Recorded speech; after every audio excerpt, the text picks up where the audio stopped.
Test 4, Section 1. You will hear a man telephoning to ask about a job in a hotel. First, you have some time to look at questions 1 to 4.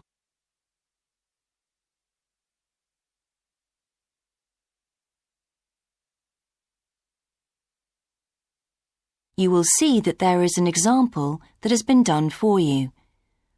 On this occasion only, the conversation relating to this will be played first. Hello, West Bay Hotel. Can I help you? Oh, good morning. I'm ringing about your advertisement in the Evening Gazette. Is that the one for temporary staff? That's right. The advertisement is for temporary staff, so temporary has been written in the space. Now we shall begin. You should answer the questions as you listen, because you will not hear the recording a second time. Listen carefully and answer questions 1 to 4. Hello, West Bay Hotel. Can I help you? Oh, good morning. I'm ringing about your advertisement in the Evening Gazette. Is that the one for temporary staff? That's right. Yes, I'm afraid the person who's dealing with that isn't in today, but I can give you the main details if you like. Yes, please. Could you tell me what kind of staff you're looking for? We're looking for waiters at the moment. There was one post for a cook, but that's already been taken. Oh, right. What are the hours of work? There are 2 different shifts. There's a day shift from 7 to 2 and a late shift from 4 till 11. And can people choose which one they want to do? Not normally, because everyone would choose the day shift, I suppose. You alternate from one week to another. OK, I'm just writing all this down. What about time off? You get 1 day off, and I think you can negotiate which one you want. It's more or less up to you, but it has to be the same one every week. Do you know what the rates of pay are? Yes, I've got them here. You get £5.50 an hour, and that includes a break. Do I have to go home to eat, or...? You don't have to. You can get a meal in the hotel if you want to, and there's no charge for it, so you might as well. Oh, good. Yes, so let's see. I get £231 a week. You'd also get tips. Our guests tend to be quite generous. Before you hear the rest of the conversation, you have some time to look at questions 5 to 10.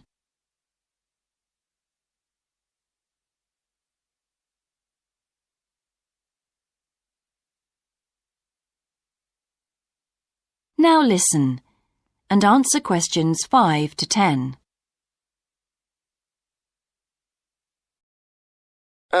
Is there a uniform? What about clothes? Yes, I forgot to mention that. You need to wear a white shirt, just a plain one, and dark trousers. You know, not green or anything like that. And we don't supply those. That's okay, I've got trousers. I just have to buy a couple of shirts. What about anything else? Do I need a waistcoat or anything? You have to wear a jacket, but the hotel lends you that. I see. One last thing. I don't know what the starting date is. Just a minute. I think it's sometime around the end of June. Yes, the 28th, in time for the summer. That's great. I'm available from the 10th. Oh, good. Well, if you can call again, you need to speak to the service manager. Her name's Jane Irwin. That's URWIN. And she'll probably arrange to meet you. OK. And when's the best time to ring? Could you call tomorrow? She usually starts checking the rooms at midday, so before then if you can, so she'll have more time to chat. I'll just give you her number because she's got a direct line. Thanks. It's 832-009. 823-009. 832. Oh, OK. Yes, I'll do that. And by the way, she will ask you for a reference, so you might like to be thinking about that. You know, just someone who knows you and can vouch for you. Yes, no problem. Well, thanks very much for your help. You're welcome. Bye. Bye. That is the end of section 1.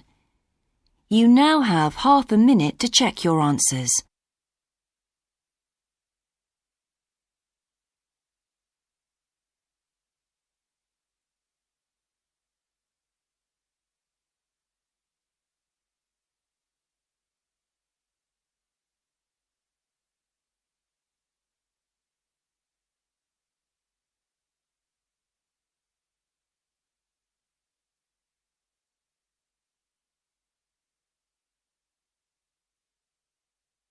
Now turn to Section 2. Section 2. You will hear a man being interviewed on local radio about a plan to improve a suburb called Red Hill. First, you have some time to look at questions 11 to 13.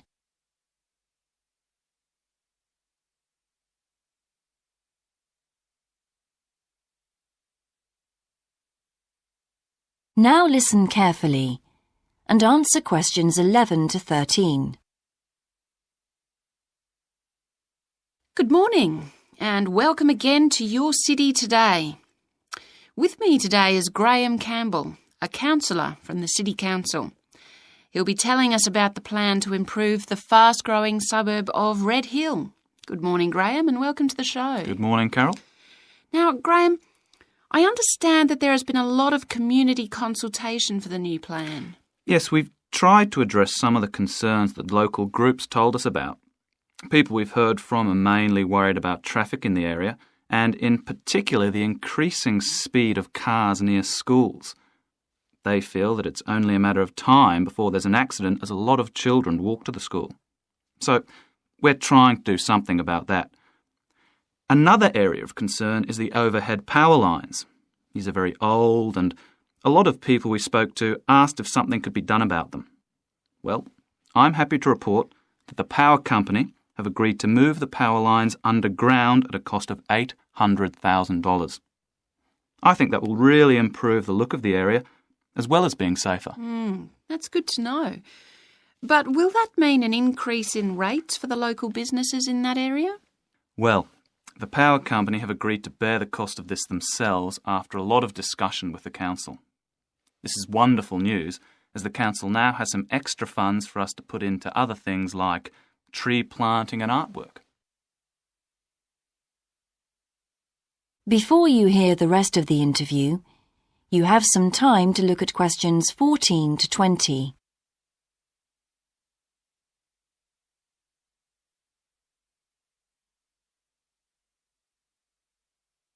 Now listen and answer questions 14 to 20. Now, we've also put together a map which we've sent out to all the residents in the area. And on the map we've marked the proposed changes. Firstly, we'll plant mature pine trees to provide shelter and shade just to the right of the supermarket in Days Road. In order to address the traffic problems, the pavements on the corner of Carberry and Thomas Street will be widened. This will help to reduce the speed of vehicles entering Thomas Street. We think it's very important to separate the local residential streets from the main road, so the roadway at the entrance to Thomas Street from Days Road will be painted red. This should mark it more clearly and act as a signal for traffic to slow down. One way of making sure that the pedestrians are safe is to increase signage at the intersections. A Keep Clear sign will be erected at the junction of Evelyn Street and Hill Street to enable traffic to exit at all times. Something we're planning to do to help control the flow of traffic in the area is to install traffic lights halfway down Hill Street where it crosses Days Road. Now, we haven't only thought about the cars and traffic, of course. There's also something for the children. We're going to get school children in the area to research a local story, the life of a local sports hero, perhaps. And an artist will incorporate that story into paintings on the wall of a building on the other side of Hill Street from the supermarket. And finally, we've agreed to build a new children's playground, which will be at the other end of Hill Street, close to the intersection with Carberry Street. Wonderful. Now, what's the next stage? Well, the final plan will... That is the end of Section 2. You now have half a minute to check your answers.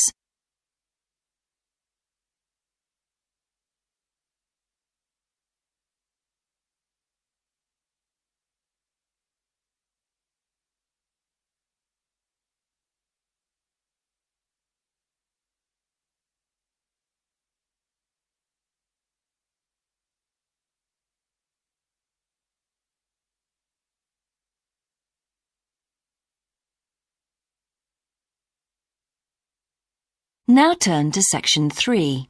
Section 3. You will hear two students called Dan and Jeannie discussing their studies at university.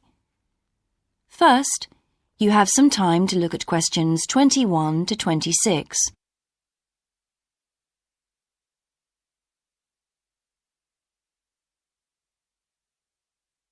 Now listen carefully and answer questions 21 to 26.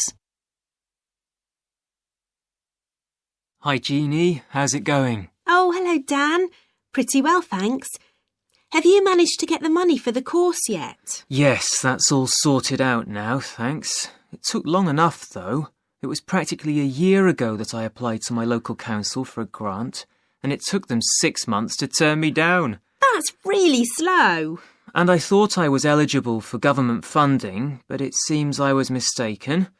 So then I asked the boss of the company I used to work for if they would sponsor me, and much to my surprise, he said they'd make a contribution.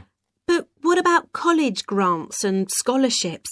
There must be some you could apply for. Yes, there are, but they're all so small that I decided to leave them until I was desperate. Uh-huh.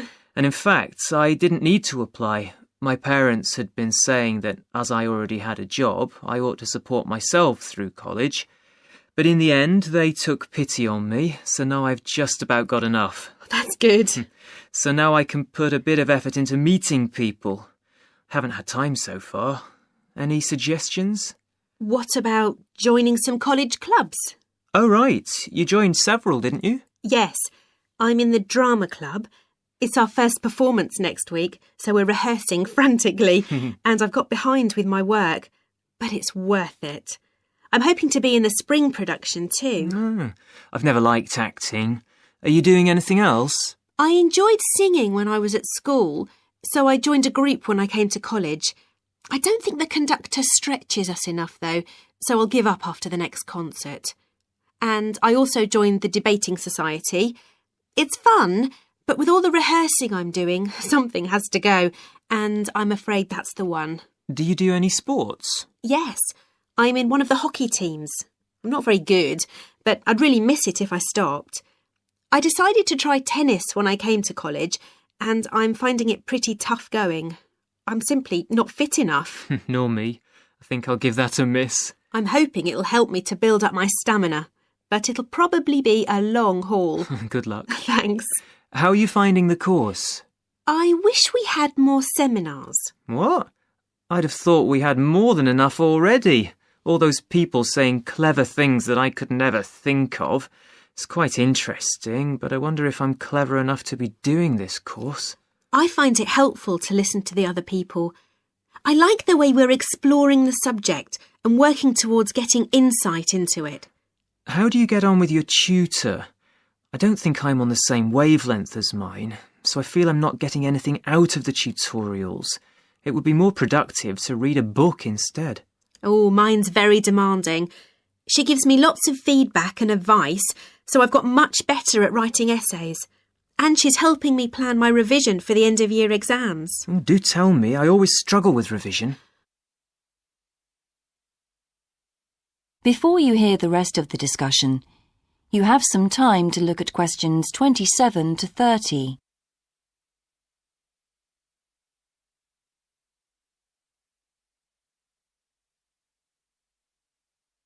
Now listen and answer questions 27 to 30. Well, the first thing is to find out exactly what's required in the exams. Would it help to get hold of some past papers? Yes, they'll help to make it clear. Right, I'll do that. Then what? Then you can sort out your revision priorities based on what's most likely to come up. I put these on a card and read them through regularly. Uh-huh. But that isn't enough in itself. You also need a timetable to see how you can fit everything in the time available. Then keep it in front of you while you're studying. I've done that before, but it hasn't helped me. Maybe you need to do something different every day. So if you break down your revision into small tasks and allocate them to specific days, there's more incentive to tackle them. With big topics, you're more likely to put off starting. Good idea. And as I revise each topic, I write a single paragraph about it. Then later I can read it through quickly and it helps fix things in my mind. Oh, that's brilliant. I also write answers to questions for the exam practice. It's hard to make myself do it, though. Well, I'll try. Thanks a lot, Jeannie. That's a great help. No problem. See you around. Bye. That is the end of section 3. You now have half a minute to check your answers.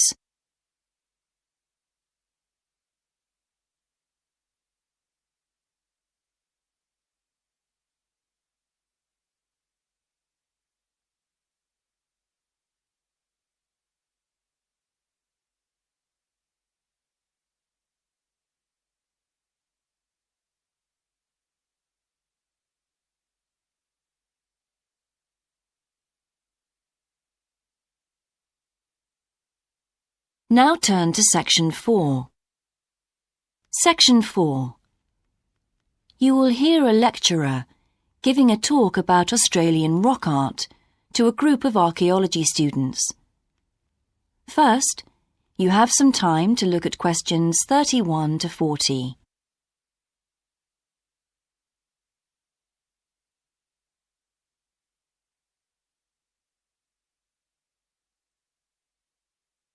Now listen carefully and answer questions 31 to 40. Good morning, everyone. I've been invited to talk about my research project into Australian Aboriginal rock paintings. The Australian Aborigines have recorded both real and symbolic images of their time on rock walls for many thousands of years. Throughout the long history of this tradition, new images have appeared and new painting styles have developed. And these characteristics can be used to categorise the different artistic styles. Among these are what we call the dynamic, yam, and modern styles of painting. One of the most significant characteristics of the different styles is the way that humans are depicted in the paintings. The more recent paintings show people in static poses, but the first human images to dominate rock art paintings over 8,000 years ago were full of movement. These paintings showed people hunting and cooking food, and so they were given the name dynamic to reflect this energy. It's quite amazing considering they were painted in such a simple stick-like form. In the Yam period, there was a movement away from stick figures to a more naturalistic shape. However, they didn't go as far as the modern style, which is known as X-ray because it actually makes a feature of the internal skeleton as well as the organs of animals and humans. The Yam style of painting got its name from the fact that it featured much curvier figures that actually resemble the vegetable called a yam, which is similar to a sweet potato. The modern paintings are interesting because they include paintings at the time of the first contact with European settlers. Aborigines managed to convey the idea of the settlers' clothing by simply painting the Europeans without any hands, indicating the habit of standing with their hands in their pockets. Size is another characteristic. The more recent images tend to be life-size or even larger, but the dynamic figures are painted in miniature. Aboriginal rock art also records the environmental changes that occurred over thousands of years. For example, we know from the dynamic paintings that over 8,000 years ago, Aborigines would have rarely eaten fish, and sea levels were much lower at this time. In fact, fish didn't start to appear in paintings until the Yam period, along with shells and other marine images. The paintings of the Yam tradition also suggest that, during this time, the Aborigines moved away from animals as their main food source and began including vegetables in their diet, as these feature prominently. Freshwater creatures didn't appear in the paintings until the modern period from 4,000 years ago. So these paintings have already taught us a lot. But one image that has always intrigued us is known as the rainbow serpent. The rainbow serpent, which is the focus of my most recent project, gets its name from its snake or serpent-like body, and it first appeared in the Yam period 4,000 to 6,000 years ago. Many believe it is a curious mixture of kangaroo, snake and crocodile. But we decided to study the rainbow serpent paintings to see if we could locate the animal that the very first painters based their image on.